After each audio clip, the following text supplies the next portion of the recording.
Hi అండి, అందరికీ నమస్కారం. ఈరోజు వీడియోలో ఆడవాళ్ళు హడావుడిగా చేసే వంట పనిని నిమిషాల్లో ఎటువంటి హడావుడి లేకుండా చాలా సింపుల్గా ఎలా చేసుకోవచ్చు అనేది ఈ వీడియోలో చూద్దాం. వంట చేసేటప్పుడు హడావుడి లేకుండా ఉండాలి అంటే ముందు రోజున మనకి ఏదో ఒక టైంలో కొంచెం సేపు అయినా ఖాళీగా ఉంటాం కదా. అటువంటిటప్పుడు కొన్ని ప్రిపరేషన్ చేసుకోవాలన్నమాట.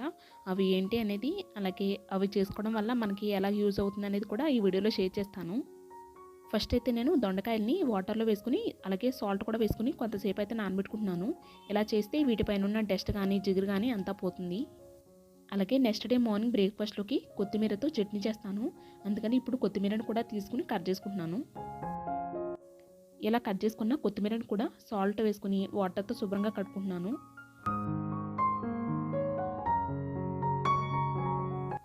శుభ్రంగా కడుక్కున్న కొత్తిమీరను ఇలా ఒక స్ట్రైనర్లో వేసుకుని వాటర్ని అంతా కూడా స్ట్రైన్ అవుట్ చేసుకుంటున్నాను. ఈ ప్రాసెస్ అంతా కూడా మనం చట్నీ చేసుకునే ముందే చేసుకున్నామంటే మనకి టైం అయితే చాలా వేస్ట్ అవుతుంది. పుదీనా, కరివేపాకు, పచ్చిమిరపకాయలను ఇలా స్టోర్ చేసుకుంటాను. ఇలా ఇవన్నీ కాకుండా మనం ఏ వెజిటబుల్స్ అయినా కానీ స్టోర్ చేసుకోవచ్చండి. ఫస్ట్ అయితే ఒక బాక్స్ తీసుకుని అందులో అడుగున ఒక పేపర్ని కానీ టిష్యూ పేపర్ని కానీ లేదు అంటే ఒక కాటన్ క్లాత్ వేసుకున్నా కానీ మనకి వెజిటబుల్స్ అన్నీ కూడా ఎక్కువ రోజుల వరకు ఫ్రెష్గా ఉంటాయి. ఇలా చేస్తే మనకి మాయిశ్చర్ అంతా కూడా ఈ పేపర్ కానీ క్లాత్ కానీ టిష్యూ పేపర్ కానీ అబ్జర్వ్ చేసుకుంటాయి అన్నమాట. మామూలుగా స్టోర్ చేసుకునే దానికి ఇలా స్టోర్ చేసుకునే దానికి కొంచెం డిఫరెన్స్ అయితే ఉంటుంది. ఇలా స్టోర్ చేసుకునే వెజిటబుల్స్ ఏవైనా కానీ మనకి ఎక్కువ రోజుల వరకు ఫ్రెష్గా ఉంటాయి. మనం ఖాళీగా ఉండేటప్పుడు టీవీ చూస్తూనో ఫోన్ చూస్తూనో టైం వేస్ట్ చేయకుండా ఇటువంటి ప్రిపరేషన్స్ పనులన్నీ కూడా చేసుకోవచ్చు. ఇంకా నిజం చెప్పాలి అంటే మనం ఇటువంటివన్నీ కూడా టీవీ చూస్తూ కూడా చేసుకోవచ్చు. పుదీనా, కరివేపాకు, పచ్చిమిరపకాయలు ఇవన్నీ కూడా మనం డైలీ వంటల్లో వాడుతూ ఉంటాం కదా. నేనైతే గ్రీన్ టీ చేసుకునేటప్పుడు ఖచ్చితంగా పుదీనా కావాలి. అలాగే జింజర్ టీ చేస్తాను కదా, అప్పుడు కూడా నాకు పుదీనా కావాలి. ఇంకా కరివేపాకు లేకుండా తాలింపు వేయలేము. కర్రీస్లో ఖచ్చితంగా ఇలా పచ్చిమిరపకాయలు ఉండాలి. ఇవన్నీ కూడా మనం డైలీ వాడుకునేవే. ఇప్పుడు అల్లాన్ని కూడా తీసుకుని ఈ అల్లం ముక్కలను కూడా వాటర్లో కొంతసేపు నానబెట్టుకుంటున్నాను. ఇప్పుడు దొండకాయలు నానబెట్టుకున్నాను కదా, ఇలా ఒకసారి రఫ్ చేస్తుంటే వీటిపైన ఉన్న జిగురు డస్ట్ అంతా కూడా ఈజీగా వచ్చేస్తుంది. ఇంకా ఇప్పుడు ఈ దొండకాయల్ని వాటర్లో 1-2 సార్లు శుభ్రంగా కడిగి ఇలా వేరొక బౌల్లోకి తీసుకుంటున్నాను.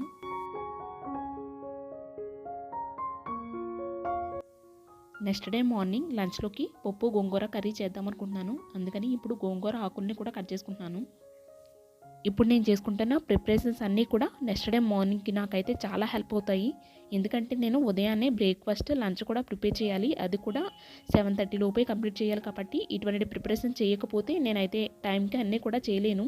ఇంకా నేను ఎప్పుడూ చెప్తూ ఉంటాను కదా, నేను నిమిషాల్లోనే వంట పూర్తి చేసేసాను, 1 గంట కూడా పట్టలేదు నా వంటకి అనేసి. దానికి కారణం అయితే ఇదేనండి. నేను ముందు రోజున ఇలా ఖాళీగా ఉండేటప్పుడు ఇటువంటి ప్రిపరేషన్స్ పనులన్నీ కూడా చేసుకుంటాను.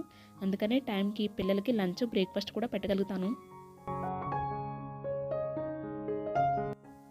అలాగే లంచ్లోకి పప్పు గోంగూరతో పాటు దొండకాయ కొబ్బరి ఫ్రై కూడా చేస్తాను. అందుకని ఫస్టే దొండకాయలను అయితే శుభ్రం చేసి పెట్టుకున్నాను కదా, ఇప్పుడు కొబ్బరిని కూడా ఇలా చిన్న చిన్న ముక్కల కింద కట్ చేసుకుని రెడీగా ఉంచుకుంటున్నాను.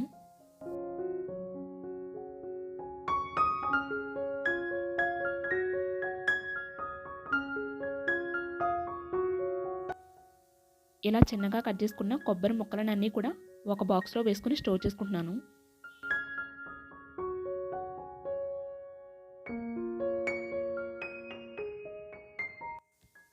ఈలోపు అల్లం కూడా కొంచెం నానిపోయింది.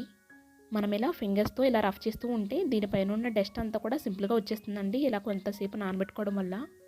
ఇప్పుడు ఈ అల్లం వాటర్లో ఉన్న మురికి వాటర్ అంతా కూడా పోయి ఫ్రెష్ వాటర్ వచ్చేంత వరకు ఇలా శుభ్రంగా కడిగాను. ఇప్పుడు ఈ అల్లం ముక్కలను ఇలా మీడియం సైజులోకి కట్ చేసుకుంటున్నాను. నేను ఉదయాన్నే జింజర్ టీ తాగుతాను కదా, అటువంటిటప్పుడు ఉదయాన్నే ఈ అల్లం ముక్కని తీసుకుని శుభ్రం చేసుకునేటప్పటికి నాకు కొంచెం టైం ఎక్కువే పడుతుంది కదా. అందుకని ఇలా క్లీన్ చేసుకుని స్టోర్ చేసుకోవడం వల్ల నాకు ఈ అల్లం ముక్కని తీసుకుని ఇంకా సింపుల్గా అయితే టీ చేసుకోవచ్చు. అంతేకాకుండా పులిహోర, ఉప్మా ఇటువంటి వాటిల్లో నేను ఎక్కువగా అల్లం ముక్కలను కూడా వాడుతూ ఉంటాను. నెక్స్ట్ డే వంట చేసేటప్పుడు హడావుడి లేకుండా ఉండటానికి ఇప్పటి వరకు నేనైతే ఈ ప్రిపరేషన్ చేసుకున్నాను. ఇప్పుడు నేను చేసుకున్న పనులన్నీ కూడా చాలా సింపుల్. మనం ఏ టైంలో అయితే ఖాళీగా ఉంటామో ఆ టైంలో అయితే చేసుకోవచ్చండి. ఒక అరగంట సేపు మనం ఈ పనులకు కేటాయించామంటే నెక్స్ట్ డే ఎటువంటి హడావుడి ఉండదు. ఇవన్నీ కూడా సింపులే. కాకపోతే మనం వంట చేసుకునేటప్పుడే ఇవన్నీ చేయాలి అంటే చాలా కష్టంగా ఉంటుంది. అంతేకాకుండా 1 గంటలో చేసే వంట పని 1-2 గంటలైనా పడుతుంది. ఇవన్నీ కూడా మనం వంట చేసుకునేటప్పుడే చేసుకున్నాము అంటే. అందుకని ముందు రోజున మనం ఏదో టైంలో ఖాళీగా ఉంటాం కదా, అటువంటిటప్పుడు ఇటువంటి పనులన్నీ కూడా చేసుకోవచ్చండి. ఇవన్నీ చేసుకోవడం వల్ల మనకి నెక్స్ట్ డే ఎటువంటి హడావిడి అయితే ఉండదు. ఇలా వీటన్నిటిని కూడా ఇప్పుడు ఫ్రిడ్జ్లో పెట్టేస్తున్నాను.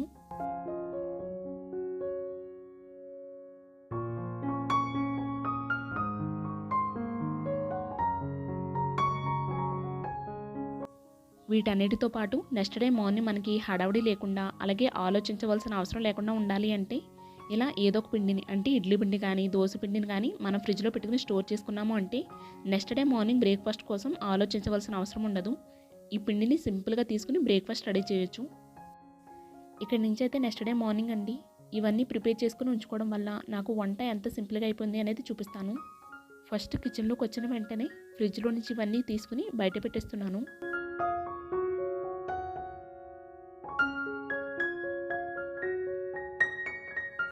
ఫస్ట్ అయితే దొండకాయ ఫ్రై కోసం దొండకాయలను అయితే బాయిల్ చేసుకోవాలి కదా, అందుకని దొండకాయలను అయితే కట్ చేస్తున్నాను. వీటిని ఎలాగూ శుభ్రం చేసుకుని పెట్టుకున్నాను కాబట్టి ఇప్పుడు ఇలా సింపుల్గా తీసుకుని కట్ చేసేస్తున్నాను.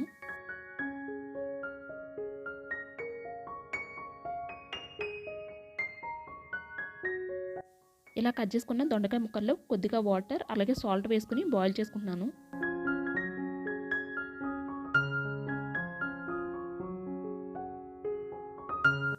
కొత్తిమీరతో చట్నీ చేస్తాను అన్నాను కదా, అందుకని వేరొక స్టవ్ మీద ఒక కళాయిని పెట్టుకుని ఇందులోకి ఒక 1/2 టేబుల్ స్పూన్ మెంతులను, ఒక 1/2 టేబుల్ స్పూన్ ఆవాలను యాడ్ చేసుకుని ఇవి కొంచెం ఫ్రై చేసుకుంటున్నాను.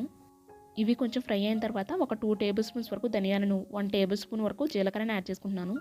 అలాగే కట్ చేసి పెట్టుకున్న ఒక 4-5 ఎండుమిరపకాయలను కూడా యాడ్ చేసుకుని ఇప్పుడు వీటన్నిటిని కూడా కొంచెం డ్రై రోస్ట్ చేసుకుంటున్నాను. ఇవన్నీ కూడా కొంచెం త్వరగా ఫ్రై అయిన తర్వాత వీటిని ఒక ప్లేట్లోకి తీసుకుని చల్లార్చుకుంటున్నాను. ఇప్పుడు అదే కళాయిని గ్యాస్ స్టవ్ మీద పెట్టుకుని ఒక 2 టేబుల్ స్పూన్స్ వరకు ఆయిల్ని యాడ్ చేసుకుంటున్నాను. ఆయిల్ కొంచెం హీట్ అయిన తర్వాత ఇలా ఒక 2 టమాటాలను తీసుకుని కట్ చేసుకుని యాడ్ చేసుకుంటున్నాను. ఇప్పుడు ఇందులోనే టేస్ట్కి తగినంత కల్లుప్పుని, ఒక చిటికెడంత పసుపు, ఒక చిన్న నిమ్మకాయ సైజ్ అంతా చింతపండుని యాడ్ చేసుకుంటున్నాను. అలాగే చిన్న బెల్లం ముక్కను కూడా యాడ్ చేస్తున్నాను.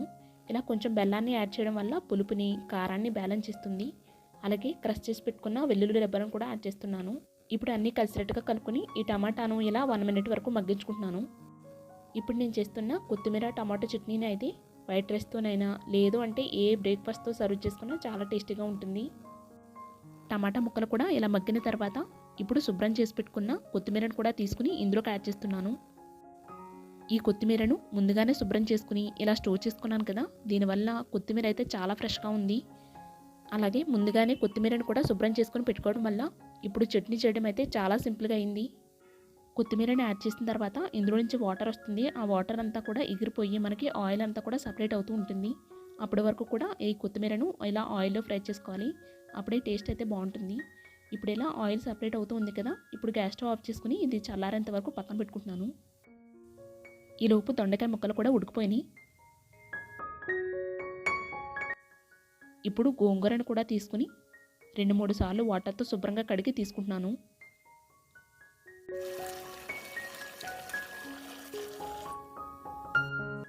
ఈ గోంగూర ఆకుల్లో నుంచి వాటర్ అంతా కూడా స్ట్రైన్ అవుట్ చేసుకుని ఉడికించి పెట్టుకున్న పప్పులోకి యాడ్ చేసుకుంటున్నాను. నేను పప్పునైతే ఒక 2 విజిల్స్ వచ్చేంత వరకు ఉడికించుకుని ఇప్పుడు గోంగూరని యాడ్ చేస్తున్నాను.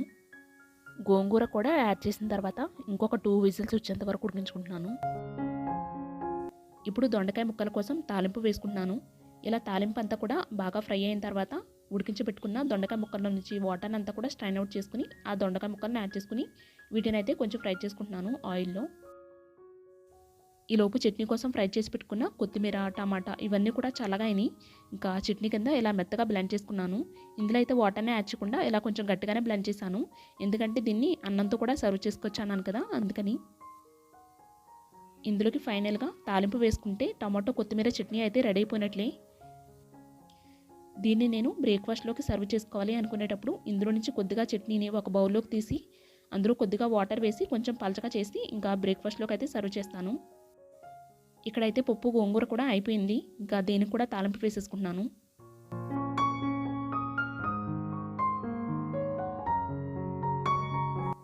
ఇప్పుడు చిన్నగా కట్ చేసి పెట్టుకున్న కొబ్బరి ముక్కలను కూడా తీసుకుని ఒక మిక్సీ జార్లోకి యాడ్ చేసుకుంటున్నాను. ఇప్పుడు ఈ కొబ్బరి ముక్కలని బ్లెండ్ చేసుకుంటే మనకి ఇలా మెత్తటి తురుము కింద వస్తుంది.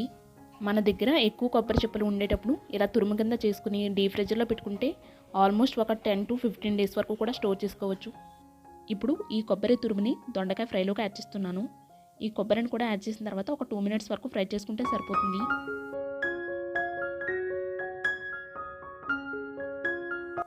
ఇలా ఒక 2 మినిట్స్ తర్వాత ఫైనల్గా గ్యాస్ స్టవ్ ఆఫ్ చేసుకుంటే ఇంకా దొండకాయ కొబ్బరికాయ ఫ్రై కూడా రెడీ అయిపోయినట్లే.